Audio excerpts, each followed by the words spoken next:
Today we're going to talk about a manga that plays with the common sense of what a hero's purpose is. A mix of The Boys, Donnie Darko and Joker. Today we'll talk about EVOL.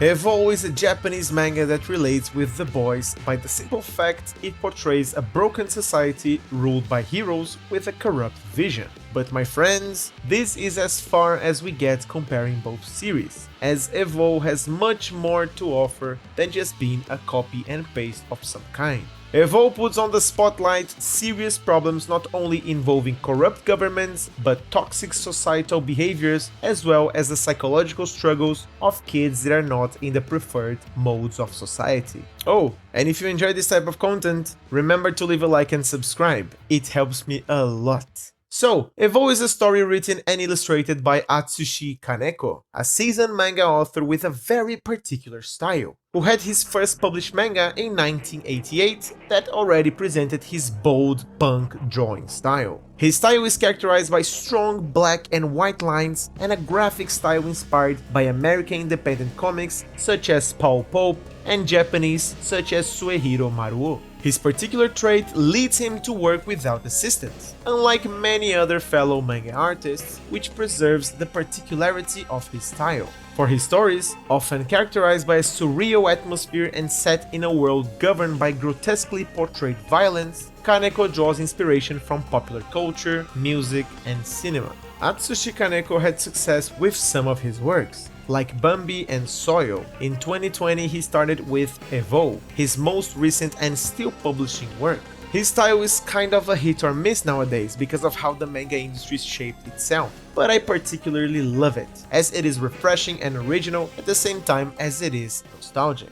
EVOL is the kind of manga that if you enjoy hero stories, you will like it, but if you hate them, then you will love it. Presented in a world where superpowers do not lead to heroism, but rather to more complex and darker human experiences, set against the backdrop of a society in decay. EVOL depicts a dystopian society where the boundaries between good and evil are blurred. The story takes place in a city that is plagued by corruption, crime, and despair. The world is bleak, and society is ruled by a sense of hopelessness.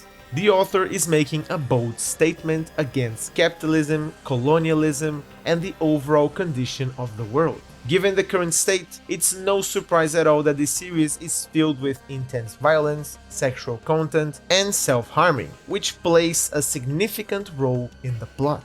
So be mindful of these heavy themes before diving into this story. The story explores themes of despair, nihilism, and the search for redemption in a world that seems to have lost all hope. The characters grapple with the question of whether they can rise above the darkness within themselves and the world around them. EVOL delves deeply into the psychological states of its characters, exploring their fears, desires, and the internal conflicts that drive them. The narrative is as much about the characters' inner turmoil as it is about the external world they inhabit. One of my personal favorite aspects of this manga is that Atsushi Kaneko sensei a lot of times portray what the characters are feeling or struggling internally within a visual form, so the perspective of the characters blend in with the panels. In this world, certain individuals possess superpowers, but instead of being heroes, these people often find themselves on the fringe of society, struggling with their own inner demons. The powers are often seen as curses rather than blessings, leading to more suffering than salvation. I'll soon explain this part better, but powers in this world are very much like a double-edged sword. Now I would like to tell a little about the story of this manga, but everything that I'll mention here will go up until the beginning of the third volume. The series counts with 6 volumes till the publishing of this video, and if you enjoy, you should definitely support the author. So let's start this from the beginning. From the get-go, we are presented to a horrible scenario. An extremist group dominated a village and killed all the adults. A young woman by the name of Amaru tries to end her life by jumping in a river when the guards weren't looking. She almost succeeds in taking her life, but she's taken out of the water and wakes up with the villains telling her she cannot escape. When one of the men tries abusing her, the girl starts screaming and suddenly Amaru explodes the head of the man without understanding anything. The bad guys get afraid, and when they aim their guns at Amaru, she explodes every single one of them. The girl doesn't understand. She just looks at her hands and cries. What a first scene, am I right? Welcome to EVOL. On the next page, we have one of our protagonists waking up in a hospital bed. Starting today, he'll be a patient in a hospital for people that try to take their lives. Basically a rehab center. From the start, we see a group of people that apparently have mental disorders. From this group, we have three characters that stand out. Our trio of protagonists, Akari, Sakura, and Nozomi. All of them try to take their lives on the same day. All of them not successful, but all of them forced on that by different reasons. Before we continue with the story, I want to talk a little about how our trio came to be, how they got to the hospital, and the motive that led them to it. I really recommend you to read this manga by yourself, because my summary may not do justice to how intricate and complex these characters' pasts are, but I'll give my best shot. First we have Nozomi, a boy that is against violence and that likes to listen to punk rock music while riding his skate with his friends. He hates the concept of heroes and has dear feelings which develop to romantic feelings for one of his friends. At some point, Nozomi makes a parallel that he feels like an alien sometimes, that no one can understand him, and that if he would show his true form, people would retaliate just by Nozomi being himself. In an opportunity, the boy confesses his love to his friend, who calls him gross and excludes him from everyone else. Everybody in the skate park starts teasing Nozomi, to the point he can't take it. After being beat by some boys, Nozomi decides that the whole world can go to hell, and tries to end his life. Secondly, we have Akari, a girl that looks just like Wednesday from the Addams Family. And not only the looks, but the personality too. Akari is constantly picked on at school because of her personality and has scars of self-mutilation all over her forearms. She is the daughter of the chief of police of the city, and there are some dark secrets about her family.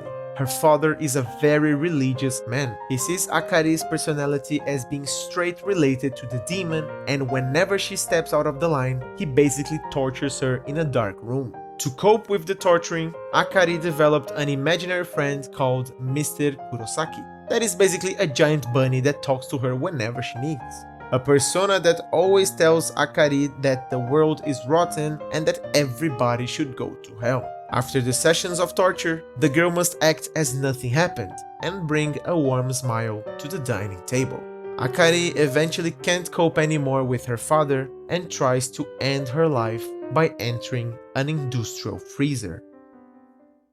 Thirdly, we have Sakura, a popular girl with excellent grades that out of nowhere has everything taken out of her hands. Sakura is the daughter of an immigrant from the country Y. Yes, the name of the country in the manga is the letter Y. So the country in question presumably fired a missile off to Japan, where some children got killed by it. Japan starts a movement of persecution of people from Y, and Sakura has her life destroyed. All her honor titles at school revoked, her position in the cheerleader group nullified, and after hitting one of the girls that picked on her the most, Sakura is forced to jump from a cliff to not get caught by bad guys trying to abuse her. From our trio, Sakura is the only one that did not actively try to take her life. She was actually in survival mode.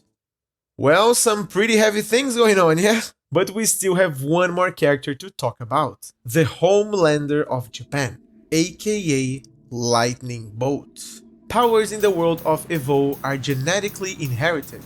So technically, if you're not born with them, you won't have powers. That created a sense of superiority and pride within the heroes. Lightning Bolt is one of these examples. A hero with almost godlike powers that has a false sense of justice. At the same time that he helps society overall, he is a hound of the government, a lot of times doing corrupt deeds to protect the image of corrupt politicians. At first he looks like the big bad guy to be beaten, but remember, this series is all about the gray area of good and bad. Now that we have these 4 characters set on, let me summarize a little bit of the story so you guys can get bitten by this compelling manga. After Sakura, Nozomi, and Akari arrive at the hospital, they know for sure they don't want to stay there. Then we have a shocking reveal. Nozomi now is able to burst small holes in solid structures. He basically gained powers. Without telling the girls, they elaborate a plan to escape. While escaping, his new power is revealed and we have another surprise. Akari and Sakura got powers too. Akari can generate flames and Sakura can float. Apparently, there's a connection to almost dying while getting exposed to a traumatic event and the development of powers. Until the 3rd volume, that is not very explored, but we can kind of connect the dots. Well, they successfully escape the hospital using their powers and swear to become a group of villains. The name of this group you already know. They start calling themselves EVOL. Whoa, that is the name of the manga! Yes, okay. So, EVOL's objective is to shake the city. A couple of things happen here and there. They steal some things, burn a building, spread their logo everywhere, burn more things, but at the end, they are eventually captured by the police. They don't need to go back to the hospital because Akari's father let them go back to their houses. All as an excuse so that Akari could get even more tortured than before. We then see Akari's father, the chief of police, doing exactly what we expected of him. He starts torturing Akari again and again. But now we have an interesting surprise. Remember Mr. Kurosaki, the giant bunny we talked about? He enters on Akari's head, showing a new personality of that girl. Akari becomes a new person. She lets Kurosaki take full control as she burns her father, mother, and household to the ground.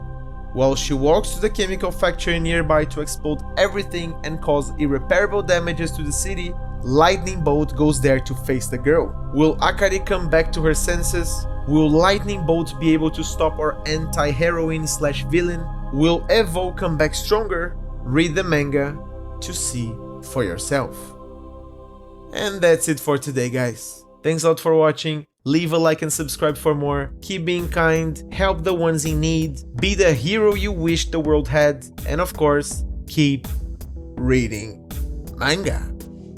Bye!